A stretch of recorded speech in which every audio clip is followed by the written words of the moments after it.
You're watching 48 Fastcast. Good Wednesday afternoon, everyone. I'm Liz Hurley with this 48 Fastcast, our digital newscast where we bring you the very latest headlines in 10 minutes or less. We start today in Guntersville, where an attorney is now charged with crashing into a former business partner's car.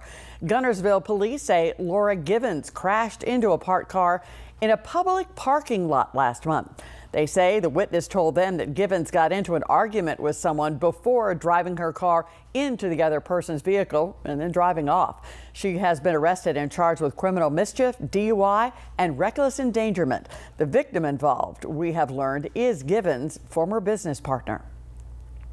Now to Boaz, where 5 people are in the hospital following an early morning crash. Police say a pickup truck collided with a Boaz City school bus on Highway 168 between Reed Avenue and Shields Road around 6:30 this morning. No one on the bus was injured, but all 5 occupants of that truck sustained injuries. They were all taken to local hospitals where they are now recovering. Beautiful day, cool start out there. Guess what? We're going to see the same thing the next 2 mornings, so just be prepared. We're acclimating to real fall, 73, and pretty soon we're talking about high temperatures only in the 50s and 60s. That's going to be coming before you know it. In fact, it's on the 10-day forecast. Currently 69 in Huntsville, 73 in Florence.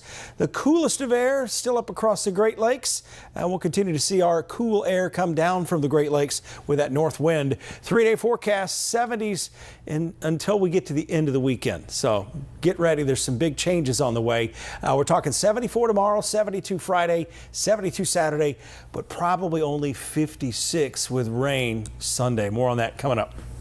Tonight, family, friends, and the Huntsville community will gather together at Milton Frank Stadium for a vigil remembering the Anderson family. This weekend, Mark Anderson and his 2 daughters, Lainey and Ellie, were killed in a plane crash in Montana. We've seen an outpouring of love for the Andersons these last 4 days as those close to them shared stories. The vigil will be held starting at 6:30 tonight.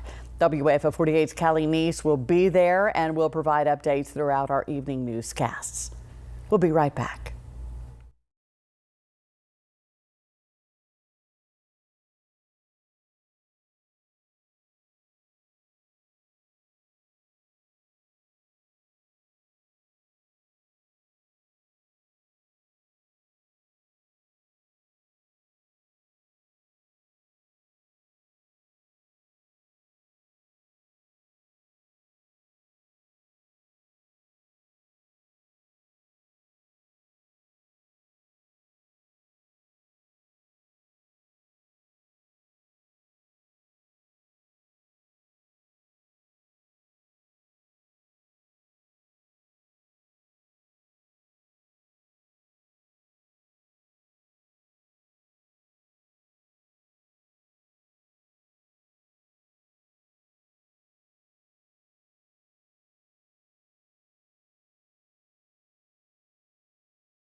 There's a new community center in North Alabama providing resources to help female veterans who are struggling with their mental health. The Huntsville Military Women's Community Center opened earlier this year to help female veterans who are experiencing PTSD or sexual trauma issues. Leaders say it could take months before a veteran actually receives professional help, but now they can get help almost immediately. The center provides the necessary resources as well as a quiet room for veterans to relax. Executive Director Nancy Becker says in the last few months since the center's opening, well, she has seen the huge impacts it's already had on female veterans.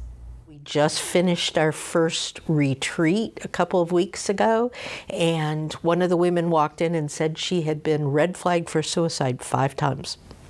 At the end of that retreat, she walked out saying she now knew she had friends, she had family, and she didn't feel like she needed to harm herself any longer.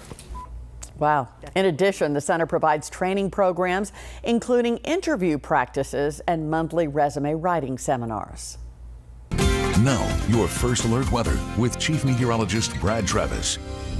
A beautiful day today. The sky is perfect out there, crystal clear, and we expect a few clouds to come in late Friday, and then it's going to be cloudy all weekend. It's going to be very wet Sunday. It's trending in that direction. Current temperatures right around 70 on average, some 60s across the state line. Meridianville, Hazel Green. It's going to be another cool evening on the patio. Make sure you got the fire pit going out there and ready for that. 59 at 7, 55 at 8, and as we continue on with the satellite and radar, nothing around here. In fact, got to move us on up to the Great Lakes. That's why they're so cool. They've got these instability showers up here as that colder air mass just off to the north. And we'll see some cooler air, maybe even colder air by the end of next week. So get ready for that. Chilly again tonight with a clear sky. Sunrise right around 7 o'clock tomorrow morning. Again, 74 with low humidity, sunny and dry again tomorrow. Sunset just a minute and a half earlier. Rain chances, they're low. Even I've taken the chance out Saturday, but they go way up Saturday, early Monday, and then Tuesday, Wednesday of next week, scattered light rain showers. The heaviest rain will be Sunday. Here's a look at Saturday. Things trending a little farther south with this. Mentioned yesterday the possibility of some rain for the Auburn game, but right now up in Fayetteville, Arkansas, may not see as much rain, but whatever they get is going to be a steady light rain for that ball game. 11:45 kickoff. As we go east here into Sunday, notice the morning starts with rain right on the state line with Mississippi. If you're traveling, you're going to run into rain by the afternoon just about the entire state. So all along I-65 north and south, all the way down to the beach and all the way north to Nashville, 3 o'clock Sunday. It is going to be wet, and it'll stay wet most of the day. So it looks like a very wet day and a cool, rain cool too. Temperatures in the 50s most of the day Sunday. In fact, all day Sunday. That's the forecast. Havoc in town. First home opener coming up here. 72 Friday. Beautiful weather in downtown Huntsville and just about anywhere else. You'll need a jacket for high school football, though. Here come the clouds Saturday. Rain, a high of 59, maybe even cooler than that with the rain. And the rain showers and temperatures slightly below normal for much of next week. Friday, Halloween, still looks good after the weather coming through Tuesday and Wednesday, but it will be chilly for trick-or-treaters. Thank you, Brad. Thank you so much for watching. That'll do it for the 48 Fastcast this afternoon. We will be logging on in just a few minutes with Before the 4. And don't forget to turn on your TVs on WAFF 48 for our evening newscast 4, 5, 6, and 10. I'm Liz Hurley. Thanks for watching this afternoon. Have a great one.